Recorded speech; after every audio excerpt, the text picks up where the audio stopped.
Okay, tapos na tayo doon sa foundation plan. Ang next natin ngayon ay ground floor framing. Yan. Ground floor framing. Okay. So sa ground floor framing, ang makita natin dito, yung plano natin, of course, yung location ng poste, diba? Shear wall, makita rin natin yung framing layout ng TV. Ayan. Ito yung mga TV natin. Okay? So, ano yung mga dapat natin i-anticipate pag nandito na tayo sa ground floor framing? Okay, number 1, meron tayong tinatawag na pedestal column. Na itong pedestal column dapat pala kasama na rin natin doon sa foundation plan. Okay? Kasi bago tayo magbuhos ng starter na poste o yung pedestal na poste, dapat na-consider natin ito. Kasi sa pedestal column kasi, meron tayo yung dapat i-consider. Number 1, yung dimension. Kasi, di ba, usually kasi sa dimension, sa yung column kasi o yung pedestal na which is underground, ang nire-require dyan ay 75 mm concrete cover. Okay, let's say, sa ground, okay, gawa tayo ng section, ano? So, let's say, ito yung NGL, yan, kita ba? Yung NGL, ito yung poste natin, yung puti, yan. So, ibig sabihin, pag underground kasi, yung nasa earth, yung natin, nakabaon, ibig sabihin, ang nire-require nila dyan ay 75 mm yung concrete cover. Above NGL, ito na yung nire-require nila yung typical 40 mm concrete cover. Sabihin, pagka renosection natin, yung poste, kung meron tayong poste na 1 meter by 1 meter, okay. So, ang outside dimension ng stirrups natin ay ilan? Magiging ito, bawas ng 40 mm, kabilaan. So, ang nagiging outer na dimension ng stirrups natin ay 920 mm. Okay, kasi nga, ang required na concrete cover ay 40 mm. Pero pagka nandito sa underground, nasa earth siya, ibig sabihin, ang required dyan, usually 75 mm diameter. Okay? So, ngayon, dalawang option dyan. Usually, na ginagamit natin dito, pinapalaki na lang natin yung pinakang pedestal. Whole perimeter. Okay? So, ibig sabihin, yung dating sukat na 1 meter by 1 meter magiging ilan, madadagdagan siya ng 3.5 cm magkabilaan. So, magiging sukat ng pedestal natin ay 1,070 mm. Consider yung required na concrete cover na 75 mm. Yan. So, meron din namang isang option na which is mahirap kasi pwede mo namang mag-offset yung bakal. Diba? Pwede yung i-offset. Dito sa taas, naka-prepare sa 40 mm concrete cover. Dito naman sa baba, naka-prepare siya sa 75 mm concrete cover. Pero mahirap gawin kasi kailangan mong i-offset yung starter bar. At siyempre kailangan din ng evaluation and approval ng structural engineer kung papayag sila sa ganyan. Okay? So usually, ang ginagawa natin dyan, pagkaganyan, pinapalaki na lang natin yung pinakang pedestal dun sa ilalim, sa underground. Para lang ma-meet yung requirement na 75 mm na concrete cover. Kaya usually, pagdating sa pedestal, ang ginagamit natin sa pagporma ay conventional. Okay? Kasi kung gagamit tayo ng yung fabricated na column form, sayang naman, isang bis natin gagamitin. Tapos pagdating sa level 1 pataas, eh ano na, dili ulit siya. Base sa concrete cover lang na 40 mm. Malinaw ba? No? Yun yung sa pedestal natin. Ito yung pedestal natin. Pangit ang drawing ko ah.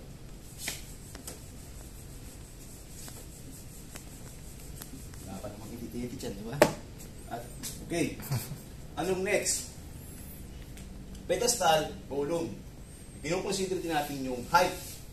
Okay, so ibig sabihin, kung ito yung footing natin, meron tayong dalawang magkatabi na poste. Okay. Yung isa, Yan. Okay.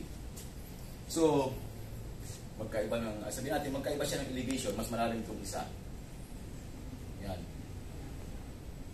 Okay.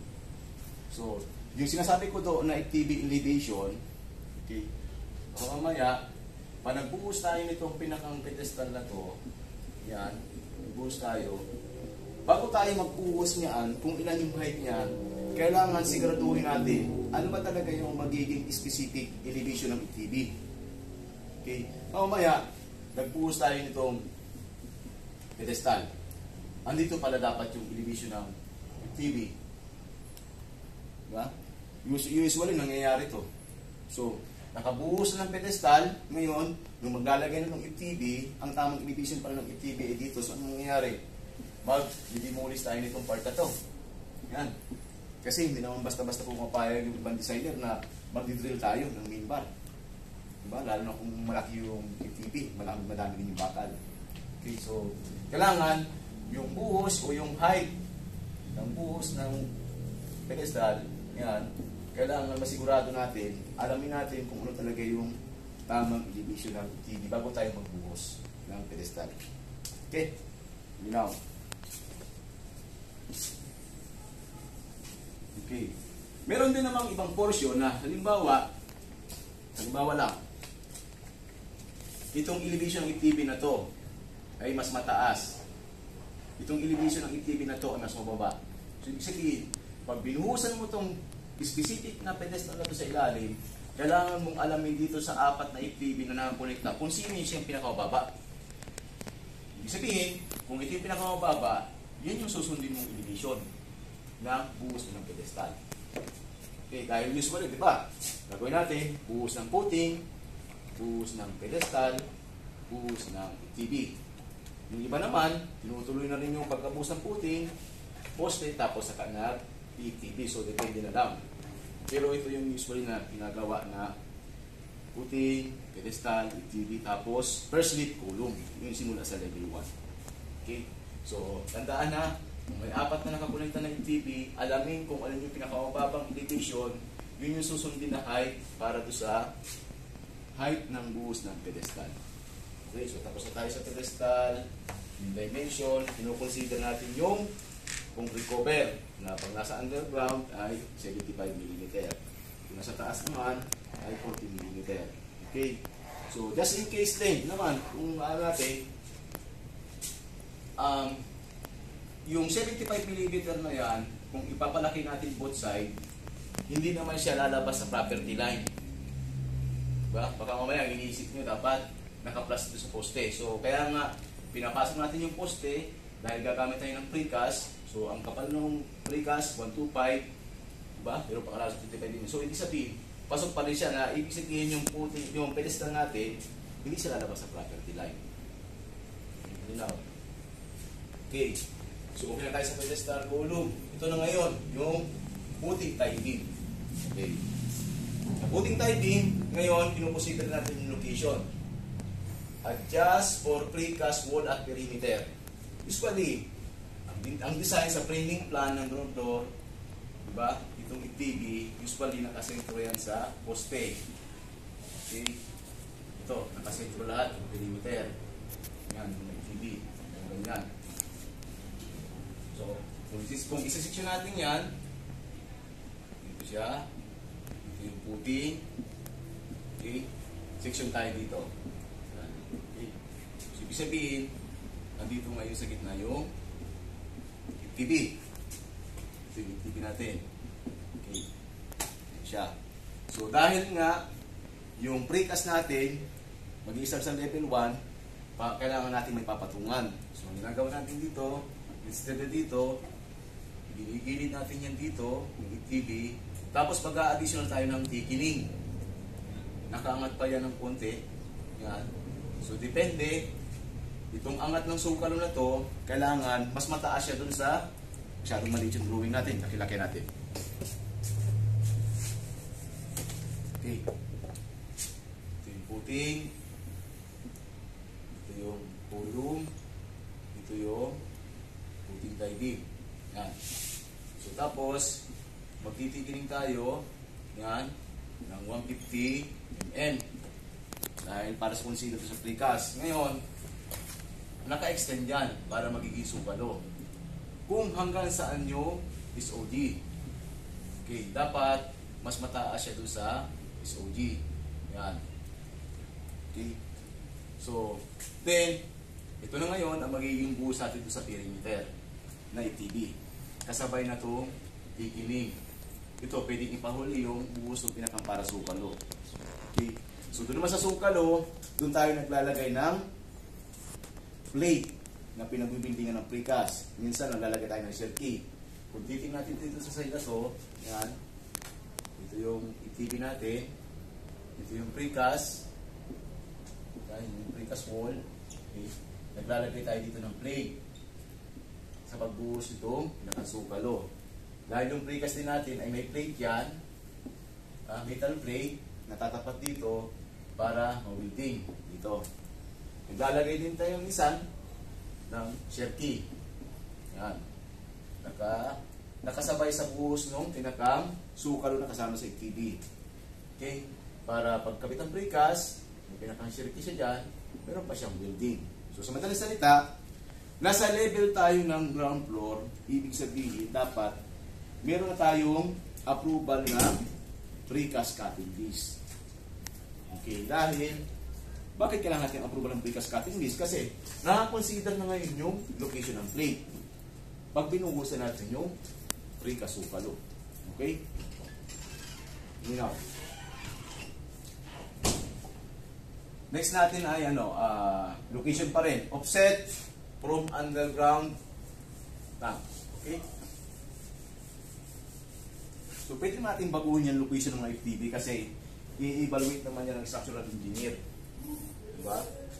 So, wag lang yung nakakabit sa post column to column tapos magiging beam to beam yung paglipat natin. For example, ito yan. Ito yung FTB natin. Diba? So, nakapix na itong FTB natin eh. Kasi nakaplasa siya dito eh. Halimbawa lang, dumikit dito yung RC wall. Nagtangke. Mahirap yung pormahan. Diba? Mahirap pormahan. At saka, hindi pwedeng magdikita 0-0 yung structure na yan sa kayong FTB. Diba? So, pag mga ganyang case, kung may pagkataon lang na itong i-adjust itong FTB, halimbawa, kung nandito pa yung poste niya, pwede man natin galawin yung FTB na lumayo para hindi na mag-recompute ng dimension ng tangke. Okay? Kung kaya pa naman at halimbawa, sagad na ito yung FTB, ito lang yung i-adjust natin, yung dimension ng tangke. Kung yun man ay STP o cistern, diba? Yung mga underground na tank natin. So, dapat kinukonsider natin yan. Okay? Malino na tayo sa location ng FTB. So, perimeter, inu-offset natin sa perimeter para magpapatungan ng exterior precast wall. Then, kailangan din natin mag-offset yung mga nasa loob ng mga FTB kung meron tayong tatamaan ng mga underground structure kabuka ng tangke. Okay? Next natin ay elevation. Ito na. Okay? Puting tayo beam, location, elevation. Sa elevation natin, yan. Usually kasi nakalagay sa detail ganito. Makikita niyo sa plano. Ito yung FTB. Nalala niyo yung dun sa natin, sa puting, na minimum 3,000 mm galing sa NGN. Ito naman, usually yan, nakalagay dito, yan, slab on grade. Okay? Or, naglalagay din ng iba, NGL. Ito naman, naglalagay din sila ng ganon. Minsan, nakalagay dito, typical 300 mm. Okay? Yan, typical 300 mm. Yan lang. Wala nang, kumbaga, meron namang ibang plano na detalyado yung elevation ng FTB, pero usually ganyan, typical lang. So, kung nakalagay dito, galing to sa NGL o kaya galing sa slab on grade ng ground floor, 300 mm daw, susunod ba natin yun? Hindi natin basta-basta susunod yun. Kailangan natin pag-aralan ano yung posibleng maapektuhan. Okay? So, unahin natin ito, yung RAM, entrance elevation. Okay? Isipin mo, ibig sabihin, kung ito yung kalsada, okay, ilan yung maapektuhan niya na biga na FTB? Ito, 1, 2, 3. Okay? So baka mamaya, pag hindi mo in-anticipate yan, diba? manggagaling dito, siyempre mababa yung kalsada. Halimbawa, naka-elevate mo yung building mo ng sabi natin 80 cm, di ba? So ibig sabihin, baka posibleng mangyari yan kung isa-section natin yan dito, pag ganon, magano siya, no? Yan. So meron kang rampa dito. Siyempre yan, dito yan. Dito yan. Ito yung level 1. Kasi ground floor, finish floor line. So nakagano siya, oh. Ito yung rampa mo. Okay? Ito yung ramp line. Okay? So baka mamaya pre, pag sinundan mo yung sinasabi doon na 300 mm galing sa SOG, nandito pala yung IPV na yun. Sa hindi patay yung rampa mo ngayon. Diba? Magiging sagapan ngayon doon sa sloping ng rampa. Okay. So ito, yung number 1, kailangan i-consider mo, kailangan mong i-section ano talaga yung magiging linya ng ramp para makuha mo yung elevation ng IPV. Consider na lahat yan. Yung sloping, ano yung magiging finish ng rampa para ma-drop ng maayos. So, ibig sabihin, kung i-evaluate natin ito, panigurado, mababa ang elevation nitong dalawang rampa na ito. Yan. So, panagbuhos ka nito, yung kanina, panagbuhos ka nitong pedestal na ito, ay expected mo na mas mababa din yung dapat buhos mo dyan kasi mababa yung IPV. Okay, consider yan. Ngayon, para makuha mo yung sloping, na tamang sloping ng rampa, at detail ng elevation, pupuntahan mo yung architectural plan ng rampa. At yun yung i-discuss din natin sa ibang topic natin, kung paano nag-layout ng rampa. Okay? So, okay na tayo, rampa. Ito naman, kino-consider dito yung building drain and public sewer line. Okay, let's say ito. Let's say ito si septic tank na lang. Siyempre, meron kang outlet pipe. Ito yung drainage manhole mo. Existing. Okay. Kailangan mong isurvey kung ano yung actual bottom elevation ng drainage para malaman mo ngayon kung ito pang drainage, tawag ito, yung building drain mo, kailangan mo bang iibabaw sa IPV o iilalim mo? Okay? So baka kasi mamaya, ganito halimbawa, ito yung manhole. Yan. Okay. Ito yung drainage manhole. Ito yung pinakambotong elevation niya. Ngayon, kung halimbawa lang, ito yung section mo, yung dadaanan mong mga FTB, inilalim mo ngayon. Inilalim mo. Yung PVC mo. Yan. Siyempre, habang lumalayo yung latag natin ng PVC, consideration yung sloping na 2%, mas mababa. Habang palayo, pababa ng pababa. So, sabihin, dito ka ngayon, baka pag-connect mo nung building sewer line mo, halos sumagat sa pinakang ilalim nung existing na drainage manhole. Kaya yung sinasabi ko nung una, pag nagkakandak ng topographic survey, kasama to sa sinusurvey kung ilang manhole at anong mga elevation nasa location. Yung procedure yan. Okay. So, yung hinihingi kanina na sinasabing 300 galing sa, sabi natin SOG, yung ibabaw ng IPV, yan, 300, alanganin mong lagyan niya ng sanitary line o sewer line. Okay, ngayon naman, mahirap naman maghukay kapag iilalim mo yung drainage line mo o building sewer mo sa ilalim ng IPV. Okay? Eh, let's say, ang depth mo ng IPV mo, 900 mm. So, isipin mo, galing dito, simula doon, kung 50 meters yan, ilang sloping nun? Kung 2% ka, so ibig sabihin, 25 cm ka, agad yun. Palalim ka ng palalim. Ibig sabihin, lalalim yung hukay mo, then, hindi mo pa sigurado kung yung kukonektahan mo doon sa sewer ay mag-uukit pa yung elevation kasi baka mamaya mag-backflow na yun. Okay? So, ang ginagawa ko dito, para sigurado hindi ka magkaroon ng problema dun sa elevation ng drainage, hindi rin mahirapang maghukay yung tao sa paglagay ng piping, instead na 300, ito lang yung pinapa-approve ko, siguro kung papasok sa 500, para iibabaw na lang yung sewer line. Okay? Nandun siya dadaan sa ibabaw. At least, hindi man mahirap hukayin ng tao, hindi malalim yung hukayin, sigurado ka pa na yung elevation na kukonektahan mo talaga, mataas ka. Diba? So yung drainage manhole mo, yan, instead na nandito yung connection mo, at least nandito ka. Pwede ka pa mag-iglis pa ganun. Okay? So, safe na safe ka na sa backflow na possible, umalig yung tubig doon sa building. Nilinaw. So, yan lang naman. Yan lang yung kinukonsider sa ground floor framing plan. At ito naman dinidiscuss ko sa inyo base lang sa mga naging experience ko sa mga previous project na mga na-encounter ko. Kaya nga every project talaga, meron akong mga na-encounter at yun naman yung sinasama ko sa listahan. So hindi ko lang alam kung meron pang mga ibang item sa mga next project na maaari natin ma-encounter sa ganitong floor framing plan. Yung SOG naman, wala masyadong kinukonsider doon. Meron naman tayo mga standard doon na mga methodology. Then, yung detail naman, simple lang naman yung mga details sa slab on grade. Okay? May tanong mo dito, Engineer? Wala. Okay?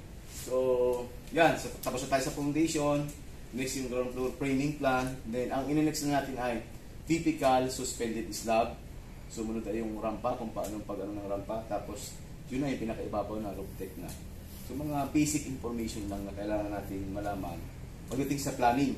Yan. Kung ano yung dapat natin i-consider. Kasi, sa totoo lang, bakit tayo mayroong planning? Diba? Bakit natin pinapag-aralan yung plano? Yung planning kasi drawing lang, study lang. Pero, ito yung totoong nagpapadali ng trabaho sa site. Kasi dito pa lang, pwede mo nang baguhin, yung pwede mong baguhin para lang mapadali. At, consider lang na huwag natin masacrifice yung quality ng design. Okay, kung ano man yung naando sa plano. Malinaw? Okay, basta